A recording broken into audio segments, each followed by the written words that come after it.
Tem um cara bem legal que é o Eduardo Surur. Esse cara vale a pena falar com ele.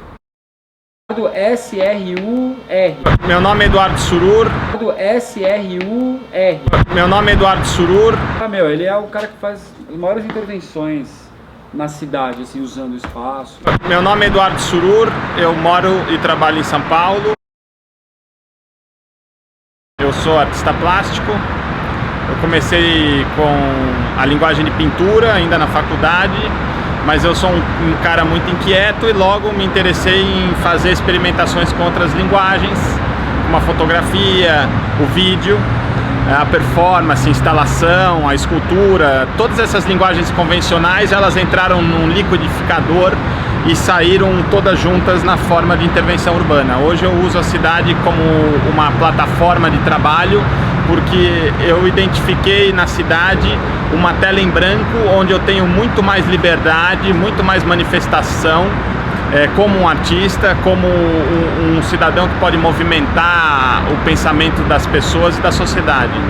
Depende das fórmulas do negócio que você está empreendendo. Se você faz uma exposição numa galeria, você tem normas e você tem um público definido para aquele espaço. Se você faz uma intervenção urbana ou você ocupa um parque público, você tem outro tipo de linguagem e outro formato de negociação e principalmente de público.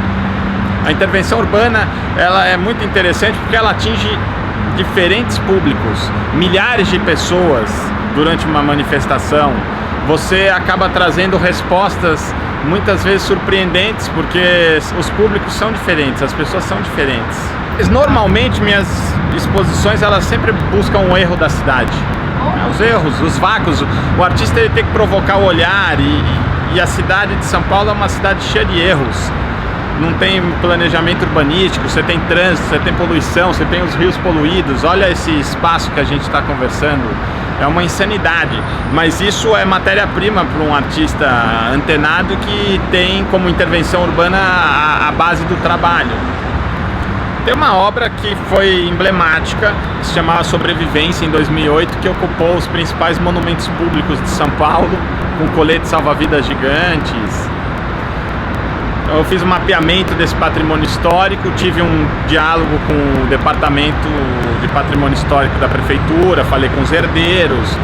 Foi um projeto que provocava o olhar, que tirava o público dessa anestesia cotidiana, mas ao mesmo tempo ele foi um projeto autorizado e um projeto que contou com várias parcerias para realizar, né?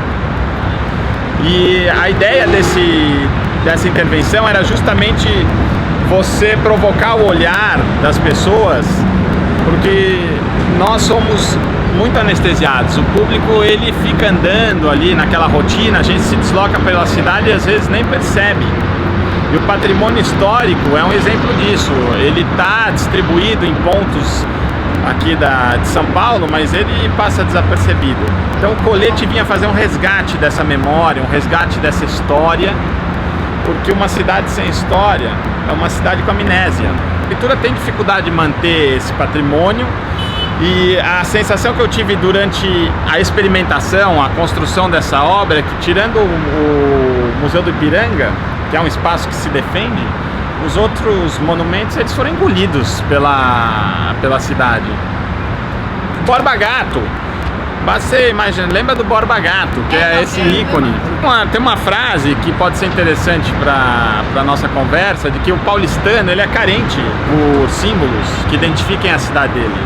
É diferente do carioca, que tudo que ele tem no entorno, ele acha que é símbolo dele, apesar de não ser, porque é da natureza, né? Mas tirando Cristo, o Borba Gato é nosso Corcovado.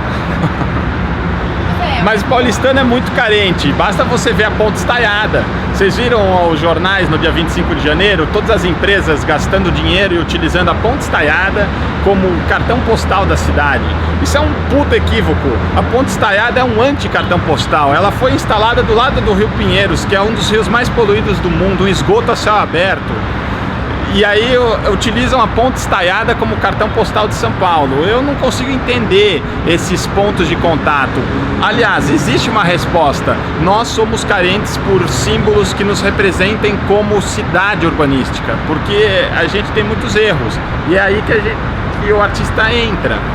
Você ver o reflexo da ponte estaiada nas águas turvas do Rio Pinheiros, acho que é mais emblemático do que você ter a foto clássica de um turista fazendo o registro da ponte estaiada com o céu azul de fundo.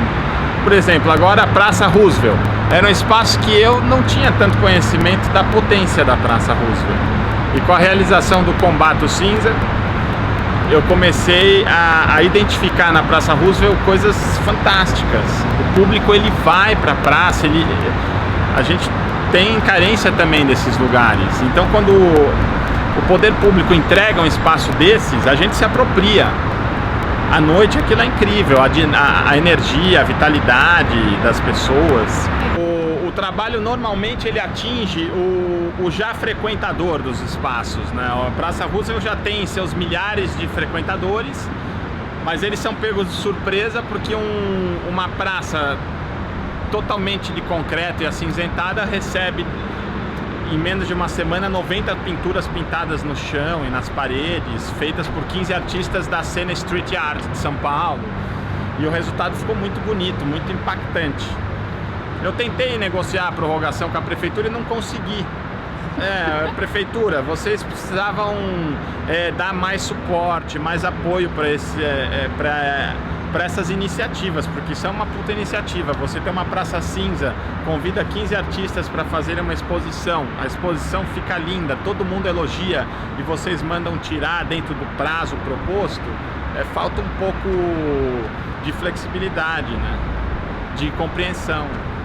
O Rio Pinheiros está na janela do meu ateliê e você imagina uma pessoa que trabalha diariamente num ambiente em que você tem na janela da própria casa um rio que não pode ser utilizado, que é totalmente poluído e que foi abandonado por diversas gestões públicas e pela própria população. As pessoas fecham vidro porque realmente elas descartaram esse lugar. E foi pensando nisso e tendo essa inquietação de ter um elemento na frente de casa que não podia ser utilizado que eu tive a ideia de fazer a intervenção urbana Kayaks em 2006, que era criar uma reativação visual do rio, como se fosse aberta uma ponte, uma janela mágica e a gente voltasse no tempo e recuperasse a época em que o rio era utilizado como área de lazer. A diferença é que em vez de você ter pessoas, seres humanos, você tinha manequins, porque a única possibilidade de vida no Rio Pinheiros não existe mais. Então era uma obra totalmente feita com plástico. Os caiaques, os manequins, e eles ficavam aqui ancorados, ocuparam 3 quilômetros de Rio Pinheiros, da ponte da Usina da Traição até a Eusébio Matoso. E aí no final da exposição veio uma chuva muito forte, arrastou todo aquele lixo que fica na superfície e eu perdi algumas esculturas durante essa transformação da obra, que é muito interessante você pensar que você não está num cubo branco, você não está dentro de uma galeria, você tem essas mudanças que a própria dinâmica da cidade vai causando no seu trabalho. E durante os registros e essa transformação do trabalho é que eu identifiquei naquela camada de lixo. Ui, quase! Ó, essa é a cidade de São Paulo, o tempo inteiro fervendo. Quase, hein? O cara tomou um susto danado. Esse cara não tava prestando atenção no Rio Pinheiros. Tava pisando fundo. Mas voltando a essa intervenção que aconteceu aqui na frente do ateliê, me chamou muita atenção esse lixo que ficou misturado com as esculturas, e eu resolvi dar continuidade nesse discurso, que era chamar a atenção dos paulistanos para os rios metropolitanos da nossa cidade, como eles foram absolutamente descartados pelo sistema e que eles são uma vergonha, né? Eles não representam São Paulo, eles representam de uma forma profundamente negativa. Quando o estrangeiro chega, por exemplo, no aeroporto de Guarulhos e pega a Marginal Tietê, é impossível você ter uma boa impressão da chegada na cidade de São Paulo. E eu não consigo entender como pessoas que realmente têm o poder nas mãos não se dão conta de que isso é um grande capital para a cidade. Você retomar esses espaços e integrá-los de volta para a cidade. Aí 2 anos depois eu consegui fazer uma intervenção muito mais ambiciosa, que foram as PETs no Rio Tietê. O Rio Tietê é o principal rio de São Paulo. O Rio Pinheiros é um afluente do Rio Tietê, que foi absolutamente retificado e canalizado, mas o Rio Tietê é um rio que ainda pulsa, ele tem correnteza, ele recebe toneladas de resíduos e de lixo, esgoto, por dia. E aí foi nas margens do Rio Tietê que eu fiz a exposição PETs, que propunha a reciclagem do olhar das pessoas mais uma vez para aquele espaço. Uma PET gigante, se apropriar de uma garrafa de refrigerante gigante, era chamar a atenção das pessoas para a necessidade de você transformar o olhar em relação à sua paisagem. Como é que você lida com a paisagem que foi entregue aí o tempo inteiro na sua frente? Paulo sempre foi um lugar onde o street art borbulha, ferve. E você tem um circuito de arte muito reduzido e elitizado. Você tem muitas pessoas que querem ser artistas e precisam se expressar. E aí todo mundo vai para as ruas.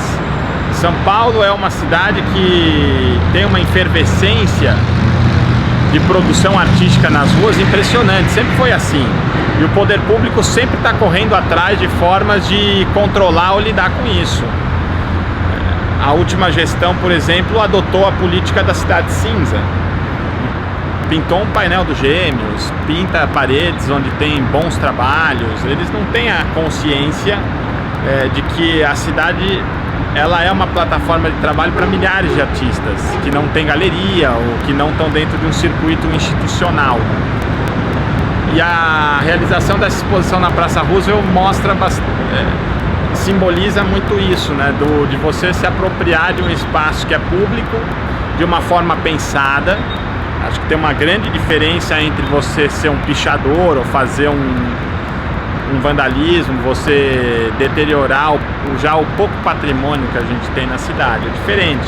É um projeto planejado, é um projeto organizado, com profissionais envolvidos para você dar um resultado estético para a cidade que é bom para todo mundo. Esse é um dos fatores. O outro é que eu ainda vejo uma redução do entendimento do que é a arte pública e do que é a intervenção urbana. Porque muitas vezes as pessoas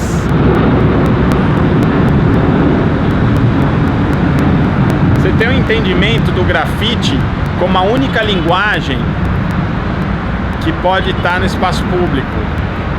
E isso é uma interpretação medieval. Você enxergar a cidade só com uma fachada, ou você enxergar a cidade como um universo bidimensional, está muito distante da realidade da cidade. Acho que o meu trabalho faz essa provocação também, mostra de que você tem um universo tridimensional aqui, que está mudando o tempo inteiro, e você pode trabalhar de diferentes formas, não só numa parede. Thank you.